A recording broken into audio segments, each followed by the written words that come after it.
Hey everyone, welcome back to another episode of Bulletproof Selling. I'm Sean Rhodes, the Chief Sales Sergeant of Bulletproof Selling and author of the book Bulletproof Selling, a guide for systemizing sales on the battlefield of business. If you're here for the first time or you're here for the 150th time, we start every show the same way, which is getting on mission. The mission here at Bulletproof Selling is to show people that hope is not a sales strategy and to help them solve that so that they can sell more, but more importantly, so they can serve more. Now, if you are in sales, you're in business, no matter what vertical of business you're in, you're responsible for selling something. It might be a product, a service, it might be an idea or an initiative. Maybe you're internal to your company and it's your job to come up with great projects, great ideas, strategic ways to move your organization forward. Well, that means you're responsible for selling too. And believe it or not, hope enters the picture of all salespeople's lives a little more than they would want it to. How do I know that? Well, because it enters all of our lives in an area that we would really not want it to. And I was able to learn that from traveling around the world with some of the highest performing teams on the planet. Marine Corps Force Recon, Navy SEALs, Green Berets, I mean, you name the highest performers in the military. It was my job to study these folks on the battlefield while rounds were coming downrange to make sure that they were capturing what was working and sharing it in a way that removed hope, not just for their team, but for all of the services across the world. So since day one here at Bulletproof Selling, we've been bringing on guests to help us remove hope from how folks sell and how they serve. These folks have been best-selling authors, Hall of Fame speakers, folks that have decades of experience in sales, in leadership, in sales enablement. And out of every one of these episodes, we identify with our guests where they're seeing salespeople fall back on hope a little more than they'd want to. We build a system on this show on every single episode to solve that problem, a system that you can use no matter the size of your team or the size of your goals. Now, in all the folks that I get to interview across the industry of sales, there's a relatively new role in the field of sales, and these are the folks in the enablement role. Now, you think enablement most of the time in society, you think someone's enabling somebody else. It's usually for behavior that you really wouldn't want that person to exhibit. But in sales, we can absolutely enable positive behavior. And in the last few decades, a role has showed up in sales that previously has been taken on just by the regional managers, VPs of sales. They've kind of had to dual hat this role, but we recognize there is a unique place for people that are taking what works, scaling it across the team, helping people identify what is really working well in their industry and eliminating what isn't. And that is sales and revenue enablement. Well, that's really fortunate for you today because we have someone that has been in that role in multiple organizations across her career. And it's my pleasure, without any further ado, to welcome to the show someone that's going to teach us a lot about revenue enablement, teach us about how we can take more priority and more control over the very basics of what it takes to sell in a great way so we can serve more. So without further ado, my pleasure to welcome to the show Timea Bara, the VP of Revenue Enablement with Everlaw. Timea, welcome to Bulletproof Selling. Thank you so much for having me.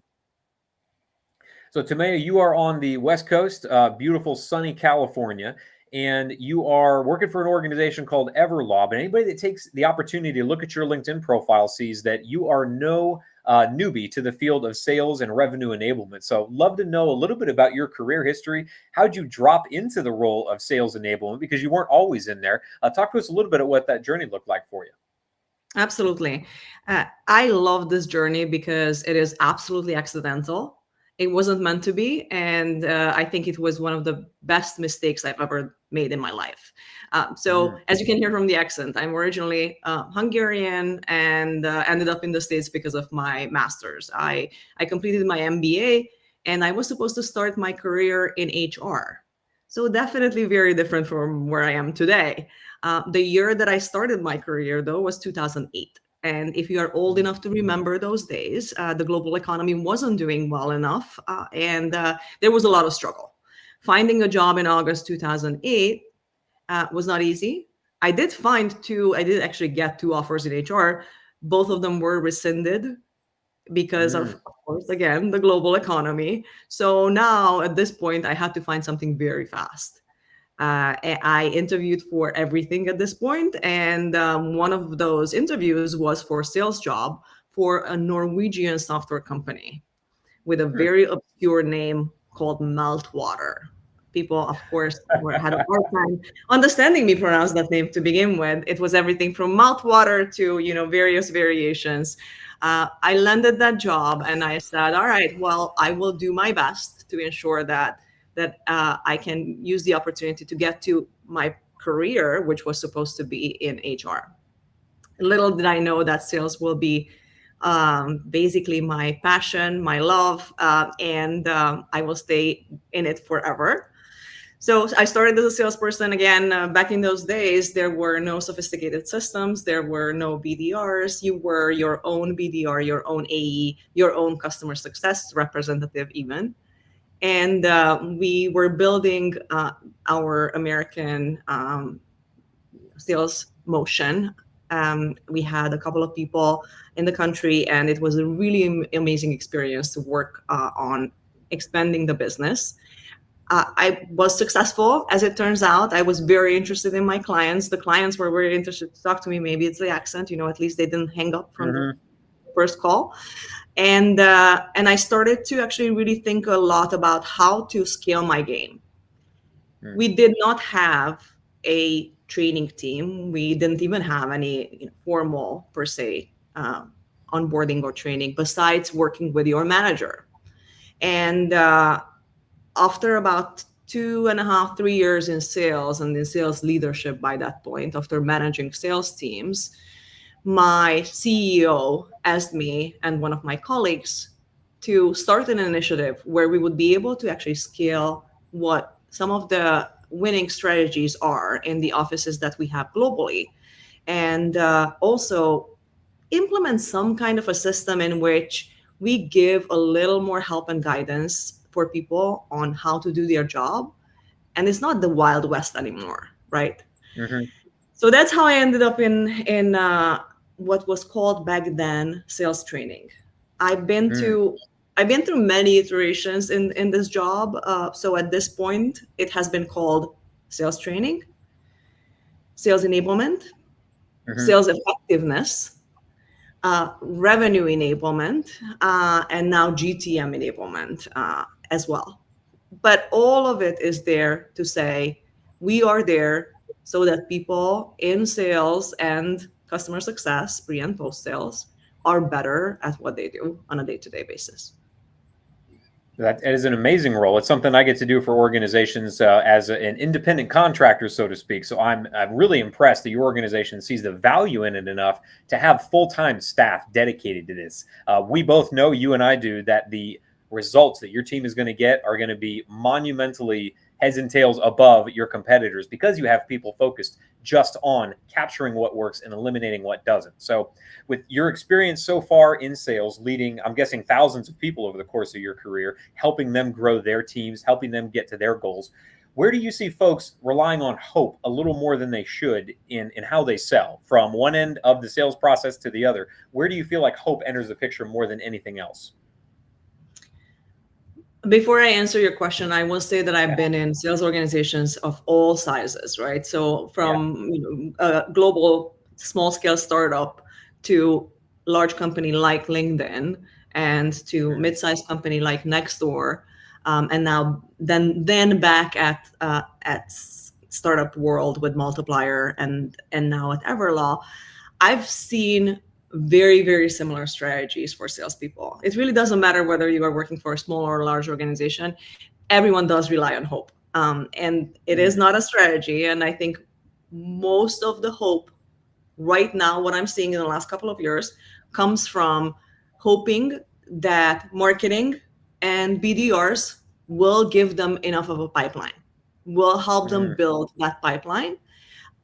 And will help them, create opportunities so that they can do what they do best, which is solving clients' problems, finding their pain points, and really expressing the value of the product they are building by really putting their finger on the pain point. However, what I've seen, and I have this very, very strong belief that salespeople need to be very, very good at developing their own pipeline as well. Not just relying on marketing, not just relying on BDRs, but also doing their work, putting in the work to actually reach out, putting in the cold calls. Hopefully not as much cold calls. Hopefully they are warm introductions. Hopefully they can use all the amazing tools that are out there, from LinkedIn Sales Navigator to a lot of other ones, to actually do more warmer introductions rather than just simply cold calls. But salespeople really having a strategy to build their own pipeline as well, besides focusing on what marketing and BDR is bringing them.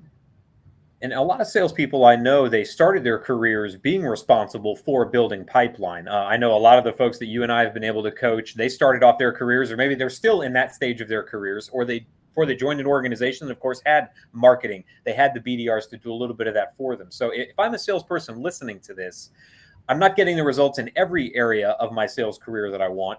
What is a symptom that could really point back to me saying, I really probably should take a look at building more pipeline for myself? What are the things that I'm going to notice slightly off kilter as a salesperson that really point back to this core problem of I need a better, healthier pipeline?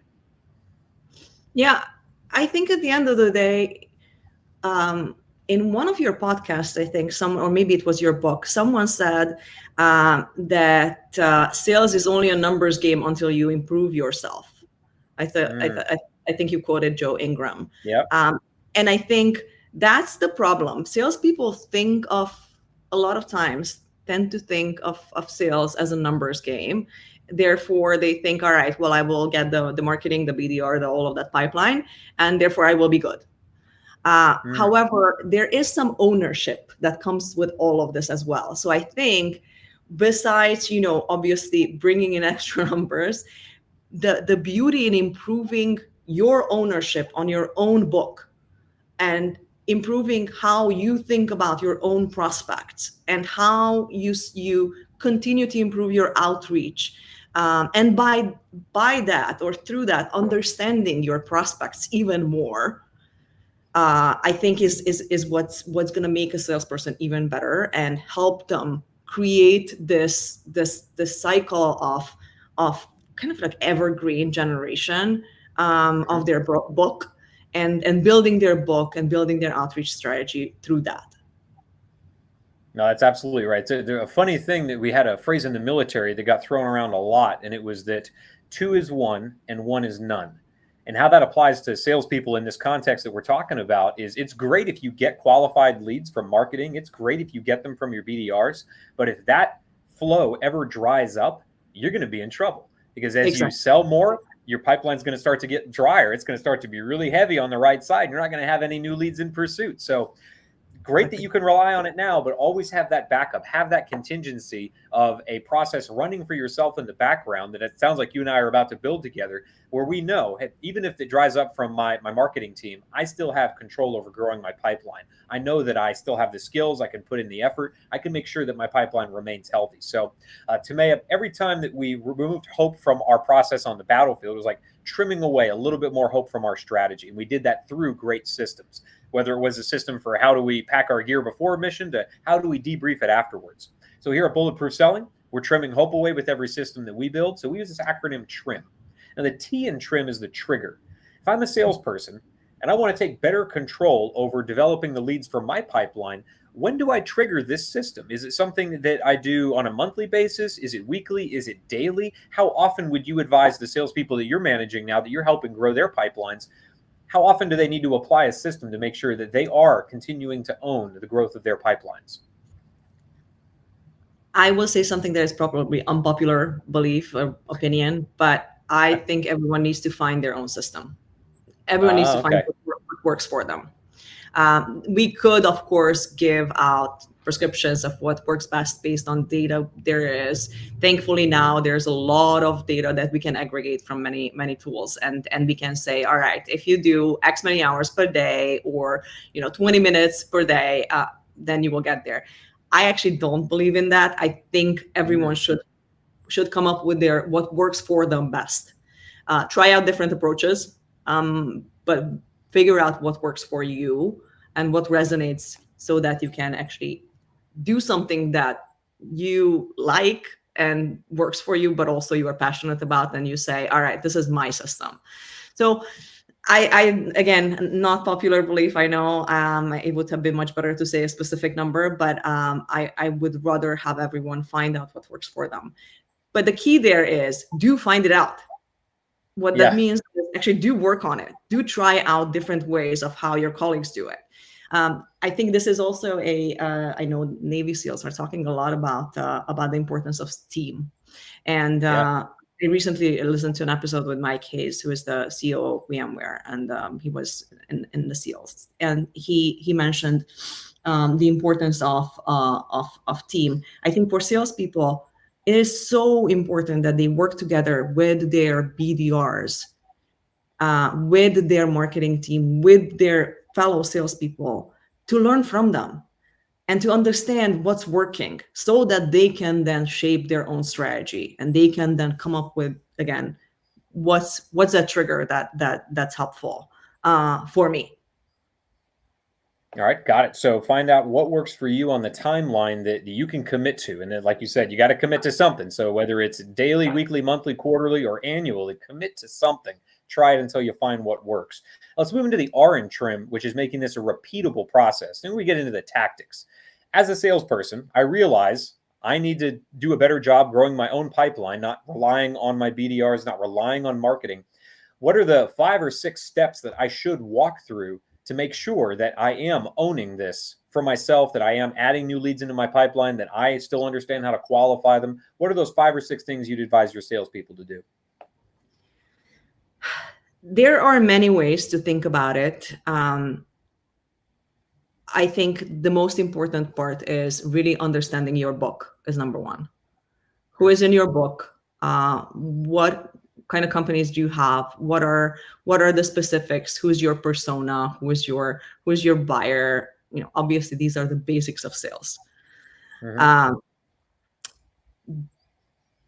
Defining your sales process and redefining it, and understanding, again, what are the steps you need to take in order to get there, is also an important one. Third one would be your outreach strategy. What are the tools that you can rely on, and how can you limit your tech stack? Because in my opinion, again, maybe an unpopular opinion, but at this point we have over diversified the tech stack. There are so Mm-hmm. many tools that people can use and are at their fingertips, from different outreach mechanisms to AI, even in many ways. What is the sweet spot of the tech stack that you can use in order to have a great outreach? And then, how do you nurture your prospects, and how do you nurture your leads, and how do you make sure that you have a strategy that is bringing value and not being annoying? It Mm-hmm. is so easy to be annoying as a salesperson. It is so easy to send another email that says, "I'm just checking in too." No one wants to read a checking in email. Right. So if you have done the first two steps in your process, and you understand your book, you understand, your sales process, you understand your ICP and the people you are reaching out to, then you should not never send out the checking in email. So I think those would be I the love it. 5 most important ones that I would rely on. And then I have to say, because this is the field that I'm working in, continuous improvement and continuous So development. that's actually our next step. So you led right into it. The I in trim, after we make it a repeatable process, is improvement. So Right. how am I going to improve the way that I am taking better ownership over my own pipeline? The lagging indicator, of course, is I'm going to have a fuller pipeline. I'm going to convert more sales, be able to serve more. But I'm curious, on the leading indicator side, what are the things that I can do to improve the way that I'm building my own pipeline? Yeah, we are in the age where we have a lot of tools at our fingertips that are very, very helpful. And I wish I would have had them as a salesperson back in the days. Call intelligence, if you have access to it. So Mhm. tools such as Chorus, Gong, there are many others out there, are there to help you understand the I really don't like to use soft skills, the power Mhm. skills that are there on, that you can use it and improve. So again, going back to call intelligence and really listening at your own outreaches, listening at how you do. Sometimes it's very painful, by the way, to listen to ourselves. But if you think about Mhm. sports teams, they always do reruns of their games, right? The reason Oh why yeah. they do reruns is because they want to see what they can improve. It's good that you won the game, but even if you did win the game, you still want to see what happened and where could I do better. So call Yep. intelligence is there for improving ourselves, making sure that we understand what works, what doesn't. That's number one. Second, numbers are there also, and hopefully you have a rev ops, a sales ops team that can help you show conversion metrics on your pipeline. What is the conversion from one sales stage to another? Where do you get tripped up? What are the things that potentially you where you make mistakes? Those would be the numbers that, again, it could be one-offs, of course. I'm not saying that numbers tell you the full story, but overlaying the numbers on the power skills that you can see from the call intelligence tools should give you a better picture. And then the third one, your manager. I think making sure that there's a strong relationship between the salesperson and their manager, and they are acutely aware of what are the things that the person needs to work on. And by the way, this shouldn't just come from the manager. An AE should bring this information to the manager and say, I noticed I do X. I really would like to Mm. improve that this quarter. You should always choose one or two things only. You can't focus on more than that, but at least one or two things that you want to improve. This quarter, I want to be better at cold outreach. I haven't been building my pipeline. I really need to dial this up. Let's come up with a strategy on how to do that. Whatever you want to do, find those one or two things that you want to be better at and talk to your manager about it. If you have an enablement team, talk to them about it, Mhm. and they will be there to help you. That's great. So we've talked about how to improve in a few different ways. The M in trim, the final element of this is to measure its results. And you talked about some great ways to measure already, which is to measure where you're getting stalled in your sales process, where you're making mistakes in that process, or throughout the sales process in your pipeline from end to end, from ICP development all the way to referrals at the tail end of it. Where are you seeing those stalls? But some people might hear that, Timea, and they might say, well, that sounds very good. Like I should be doing that. But how does that tie back into measuring how well I'm doing in taking ownership over my own pipeline, over my own lead development? So I know there's a link there, and I'd love for you to be able to kind of paint that picture for us. If I'm looking at my pipeline holistically from end to end, how do I going to use that measurement to make sure that I am putting new leads at the front end? Where does that bridge happen? Yeah, you can look at many things, and I'm not sure if I will answer your questions, but I will try. I think Yeah. you can look at many micro KPIs, right? You can start by looking at email engagement metrics.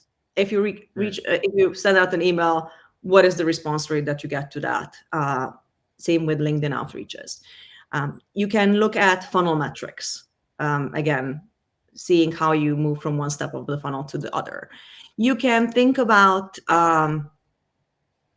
again, call to conversion metrics, but also even smaller than that, connected calls. I just had a Mhm. conversation lately with one of my friends in RevOps about measuring measuring call numbers, and I said, why is that important? I genuinely don't care about how many calls you made. I care about how many of those calls were connected calls that were Yeah. longer than 10 seconds. A voicemail. Yeah. Otherwise, why would I care about you making a call and leaving a voicemail?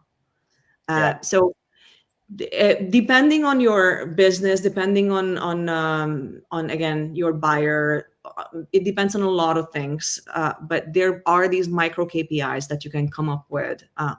Again, from email engagement to call conversion to funnel metrics, and your hit rate, honestly as well. So those are the things that as a salesperson you have to own.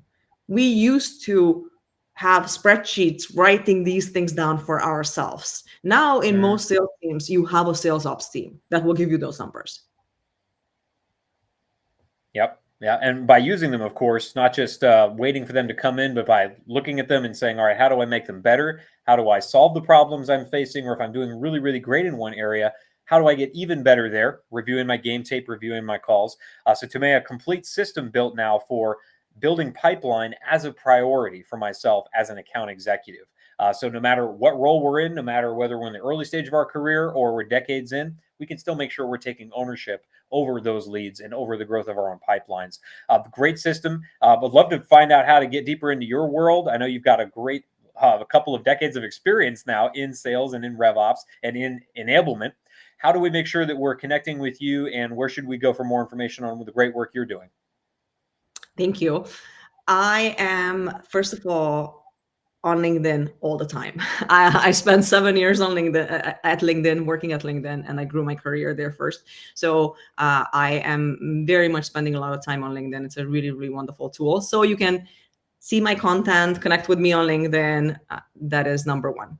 Second, I think for anyone who is interested in sales enablement, revenue enablement, I would definitely ensure that you check out a couple of organizations that are out there that have really, really good presence, such as Women in Sales Enablement, or the Sales Enablement Society. These are community groups that are very helpful, not just for enablers, but also for salespeople. I love when CROs join our crew and they want to hear, our perspective on how to grow this business. So again, societies such as Sales Enablement Society, such as Women in Sales Enablement, are great groups on LinkedIn as well, and then of course off LinkedIn as well, to connect with the efforts that we do and with me as well. And then again, I just started at Everlaw. This is I'm fairly new, and I can't wait to build the motion there and the team. So hopefully, I will meet many of you through this work as well. Amazing, amazing. Well, if you're catching us live on the YouTube channel, make sure you're hitting the subscribe button there. And if you're listening on iTunes, Stitcher, Spotify, anywhere that podcasts can be found, leave us a review and let other salespeople know that through the work of people like Timea, you don't have to hope anymore for your sales goals. You can actually remove that hope, build better systems so that you can sell more and serve more. Well, thank you so much, Timea, for giving back to the sales community, which is, I know, a way of life for you at this point. But it's been great to have you here. Let's get out there and make selling bulletproof. Thank you.